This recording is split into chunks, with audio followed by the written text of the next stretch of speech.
Alright guys, so welcome back. It is December 23rd. I'm outside in shorts and t-shirt. It is insane. It was about 22 degrees this morning. It's going to be 60 degrees today, which is just crazy. But the big winter storm's coming through. It's going to hit Christmas Eve and Christmas Day 2020. So its temperature is going to drop to be 14 degrees Christmas evening. So it's going to go from 60, it was like 20 yesterday, 60 today, and 14 tomorrow. So I'm enjoying the weather. So anyways, a long time ago in the summer, on the first day of fall, I did a video where I asked you the questions and asked you to leave some comments, and I would answer your questions like a reverse Q&A. Well, now I have the answers, some of them right here, and this being almost the first day of winter, so it's been a full season. 2020 is coming to an end. I believe as we stand, I'm at 563 subscribers, so that's awesome. Hopefully keep pushing forward with that. Give more people just opportunity to learn some gardening and share my plant knowledge and stuff like that. But anyhow, let's go ahead and get started here. Some of the questions you guys asked me, now I'm going to answer them for you and throw some other stuff in about current gardening things as it is. So first off, from Small Farm Charm, cool name, right? How long have I been gardening? And that was a pretty common question with most people. Let's truck go back.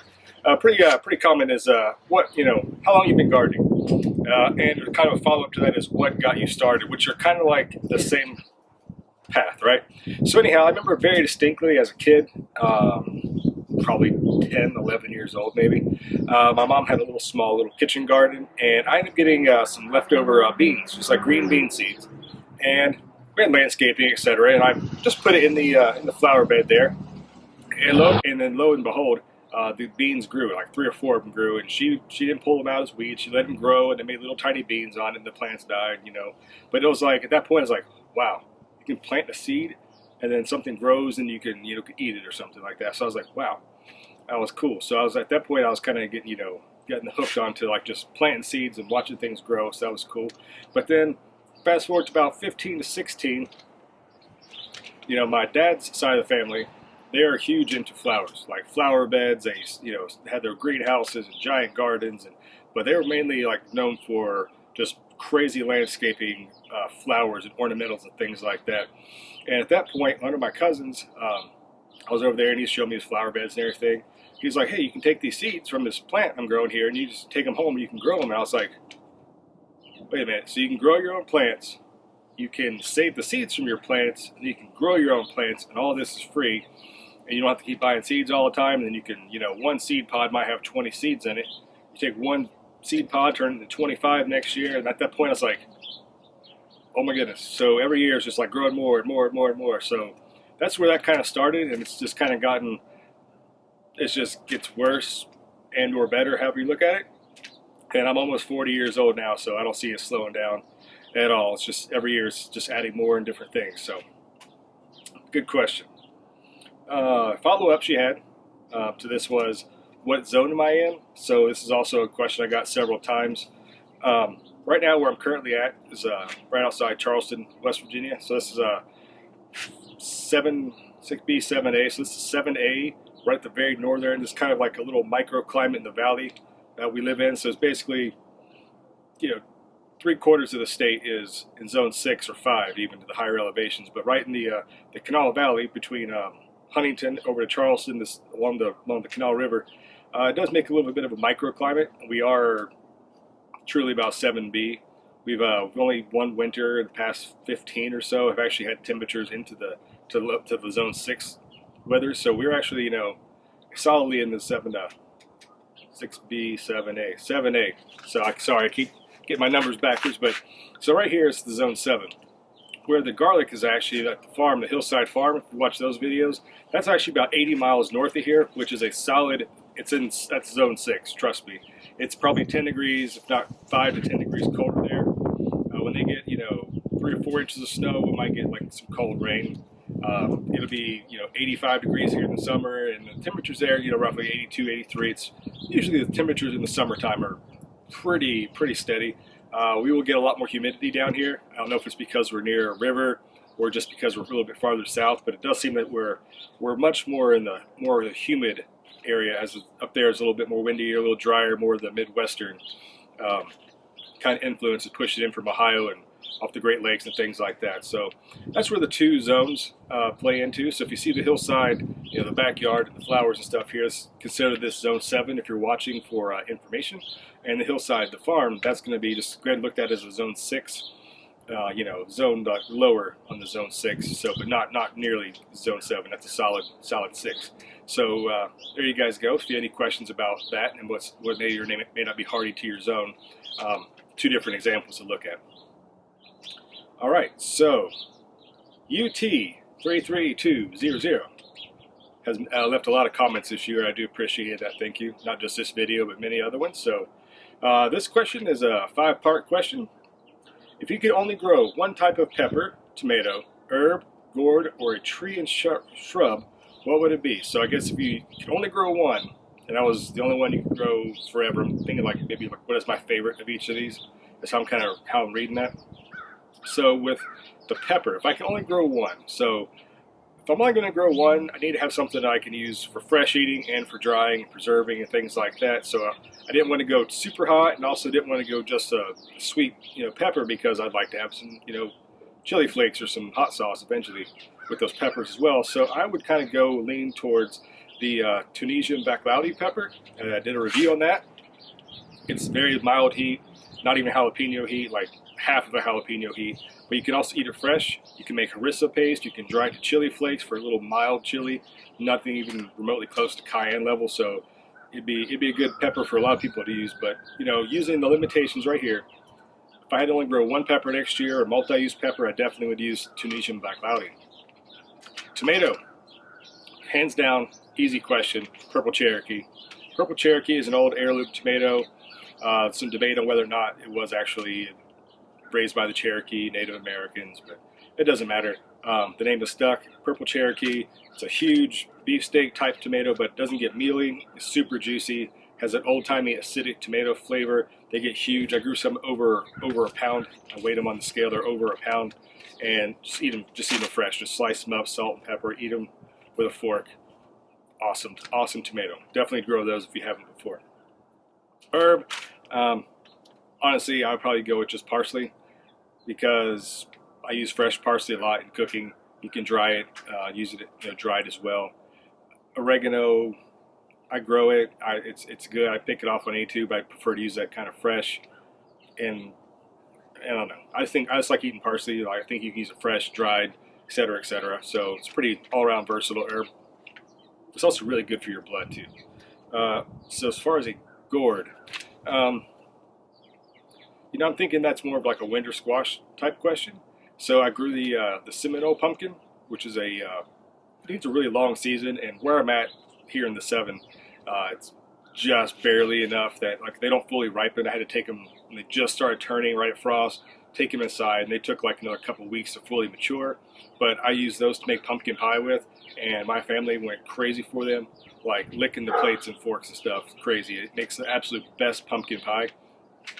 You can't even eat stuff from the store without, you're like, this is just not even on the same level. So if you have the climate, grow Seminole pumpkin. If not, my favorite thing would be more of if I had to choose more of a northern, that you can't quite grow that. I don't know. It would be a pie pumpkin of some kind, because I do like making fresh pumpkin pie, especially from homegrown. It's unbelievable. Plus, you can eat the pumpkin seed, which is a double bonus. I've grown the Lady Godiva, which is a hulless pumpkin, where you just pop the seeds in. There's no spitting the shells out. I did that. Drawback, you don't get a lot of seeds per gourd, so it's kind of fun to do it like as an experiment. But you couldn't live off of it. If that's the only one I grew, then it'd be kind of So I would lean more towards something I can use for the pie. And then you can also eat the seeds. You just have to spit the shells out, which is fine. Okay, final question. If I could grow one type of tree or shrub. Well, I'm just going to say which tree would I grow, and then what shrub would I grow, just because. So the tree, I shot a couple videos starting magnolia trees from seed. I think those are the most beautiful type trees. I love the shiny evergreen type leaves, the big flowers that get on them. So if I had to grow that tree, if I had a big enough space in my yard here, I'd plant one, but unfortunately in that small city lot, I don't have enough room for just a giant magnolia tree. But luckily they're planted all over, especially in the city and just in the park down here, there's ginormous magnolia trees. So you know, anytime I want to go see them or see them every time I drive by going to and from my house. So there's that. I did plant a couple from seed, like I've shown you in the videos, and I plan on hopefully taking those up to the farm. Hopefully they'll survive up there. Shouldn't have any problems with the zone restrictions up there. And I'll plant those out, and I'll make a video for that. I did show you that update, I think, on the year 2 seedlings. So those will be followed up as well on that. And as far as shrub, I'm going to use this as a multi-type shrub. I'm going to go to blueberries. It does make a shrub. You can get the big blueberries or the low bush blueberries. I think botanically it really is a shrub, but it's also multi-use. In the fall, it has awesome, like orange, very orange foliage. You can obviously eat the blueberries, which are very healthy and just awesome just to go snack on them if you can fight the birds off. But anyways, I think the plant itself just looks kind of cool. So, you know, yeah, you've got the food from the blueberries, you've got the fall colors, and you just got the greenery and the shape of just the nice bushes during the summertime. Even when they're not fruiting, I think they're just like really an attractive type shrub. So there you go. Thank you for those questions, UT 33200. Okay, Stacy commented, my favorite video was when you were crying eating hot sauce. Thank you for that. That was, bring that up again. Yeah, so a long time ago I did some spicy reviews, did Mad Dog 357 sauce, which is insanely hot. Don't take an entire tablespoon of it, it's just not good. But yeah, thank you for that being your favorite video. Of all the gardening stuff I put out there and try to help you guys out, planting seeds and all these kind of things, and your favorite thing is watching me suffer eating hot sauce. Anyway, so I guess I'll still answer your actual gardening question because it's relevant, even though you like watching me be in pain. What can I be doing now for my garden? Perfect question, even though you like watching me be in pain. All right, so what I always say, and this is my thing, right? Always plan for one season ahead. So this is the first day of winter. So all during the fall, you're planning for winter. In the wintertime, you're planning for spring. In the springtime, you plan for summer, summer for fall, and it goes on and on and on. People, you don't wait till the first day of spring and you get that spring fever and just go out to the plant center and buy a bunch of plants and throw them in the ground, which most people do. Right now, you can be still gathering leaves. It's probably past that time. Don't forget you can still collect your own garden scraps and things like this. Your food scraps and fruit, shell, skins and banana peels or whatever, coffee grounds. If you haven't started a compost, you can still make a compost pile. If you don't have room for a compost pile and you have like a garden bed, you can just throw the stuff on there now. The wintertime is going to break it down. The bugs and the worms and everything, they're going to be getting in there.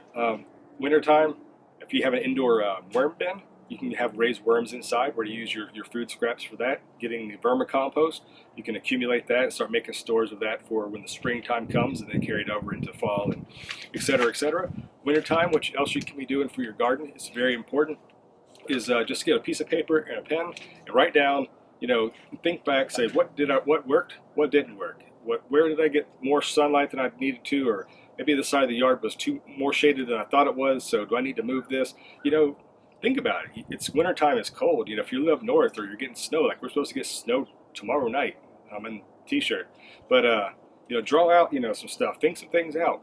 About the time you're going to start getting all these hundreds of seed catalogs just going to show up every day. And I'm talking about the seed catalogs.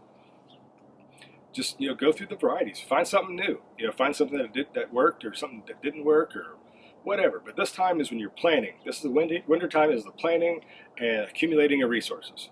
Okay, so that's what the biggest thing you can do right now. And maybe if you have another thing, if you have access to like a horse stables or someone else has livestock that cleans out their chicken coops or something, if you're able to collect that material and kind of like top dress that onto your beds, that gives them the whole winter to kind of break down and kind of mellow out and kind of absorb into, let the worms and microorganisms work. That way when spring comes around, you're ready to go, because you don't want to put fresh manure or fresh stuff in the spring as you're trying to plant, because the tender plants it's just not going to be as beneficial as it could be. Putting it in the fall will be better, but now, even if you can, it's better late than never. Okay, so thanks for that question. Mark Solomon asks, in a general question, can plants be used to prevent erosion? Kind of summarize his questions there. Absolutely yes. He had a question about a slope, and I was like, well, yeah, you can plant ground covers. There are other kind of stabilizing plants. So just as a general question, if you do have a sloping area, and this is the hillside, right, the hillside garden, always find a way to kind of prevent water from rushing off, right? You want to slow it down, so water is going to be just a straight shot down there. it's going to run off, which is going to take topsoil with you. So if you do plant some plants on a sloping area, make sure you plant it with the contour. Don't go vertical down the hillside, go across like this way. If this is a hillside, and go this way with your plants, because that's going to actually, as the plants grow, water is going to be trapped. It's going to slow it down. If you plant vertically along a sloping area, water is just going to keep rushing down through. Okay, so there's that. Just in a general question, planting on a slope or hillside, go with the contour. All right, so those are some of the best questions, more common. A lot of the questions people ask were the same thing, so it's kind of like a summary of all the questions. But I did have one person said, hey, will you answer the questions that you asked us in the video? Sure. So I picked 4 of the questions. Okay, so I'm going to answer a couple questions that I asked you guys, because I had one viewer ask me to answer some of the questions that I asked them. All right, so the first one is biggest surprise this year. I'd have to say it's the strawberry popcorn. I went to the store for something else, the grocery store, and they had a little display set up for gardening for kids. It had little cartoon pictures of seeds and everything, and one of them was a 25-cent pack that said strawberry popcorn. I was like, that's kind of cool. I've actually always kind of wanted to grow this, but never got around to buying it. And then this pack had like 12 seeds. So I planted all 12 seeds up in the pallet garden. They grew, they did fine. They dried out. I saved all I shucked them all off, saved them up, made a video about tasting the popcorn. It's amazing flavor. It's awesome. The plants only got like 4.5 feet tall. Had 2 or 3 little cobs on each of them.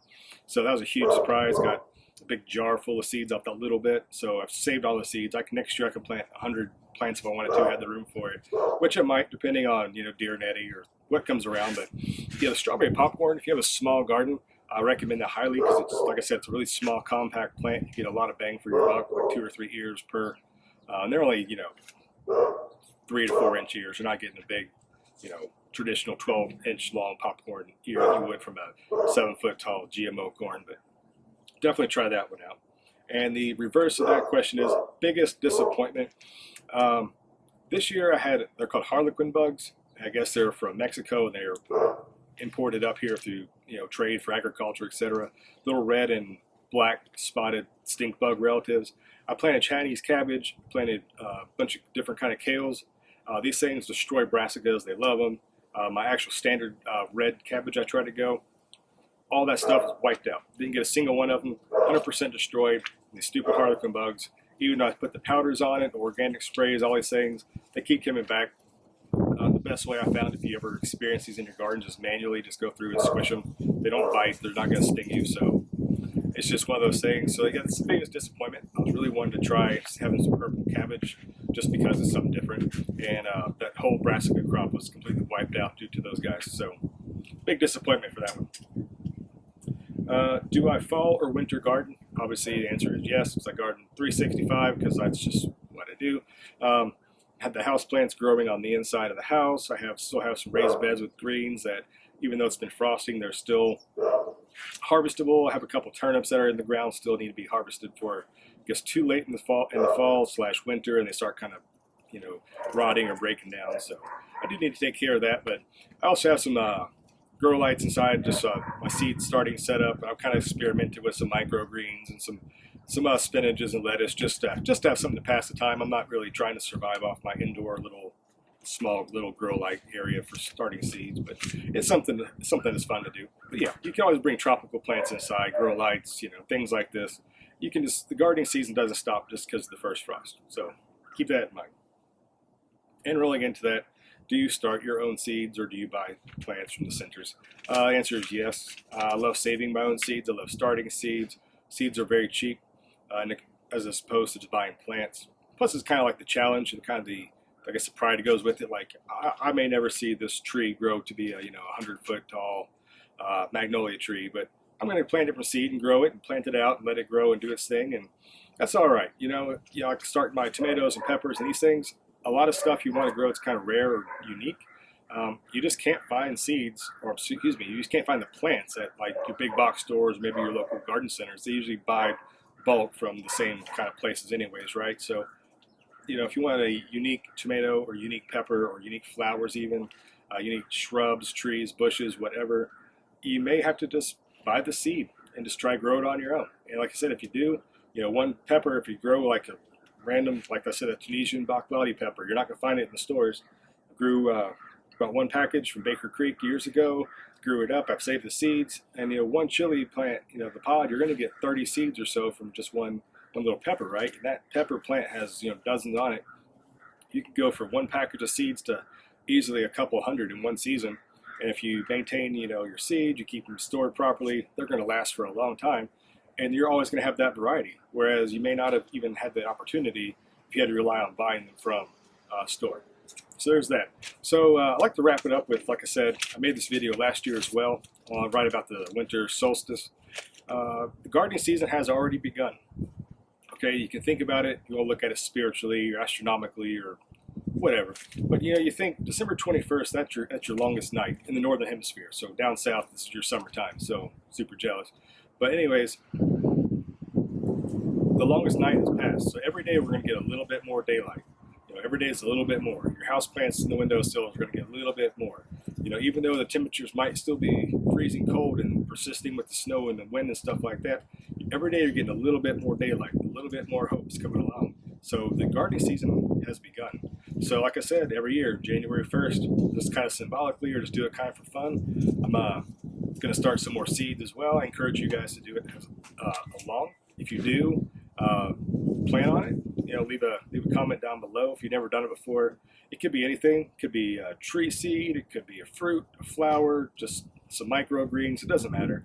But I've always done it, so I encourage you guys to join along the hillside tradition of starting something on January 1st, just to kind of beat the wintertime blues, but kind of symbolically stating that, we've made it through the darkest part. Every day we're getting a little bit closer to spring. We've got our garden planned out. We're purchasing seeds. Think about it like that. Help you with those the seasonal depression or whatever in the wintertime. You can't be outside, can't garden, you're stuck inside due to the weather. So from the hillside here, guys, happy holidays to all of you. If I don't hear from you, happy new year. Hopefully 2021 is better for all of us. Let me know what your plans are for 2021. If you have any new big plans, your new seeds you're starting, anything like that. Can't wait to see you guys again on the next video. You guys take care, and I'll see you around. All right, guys, bye-bye.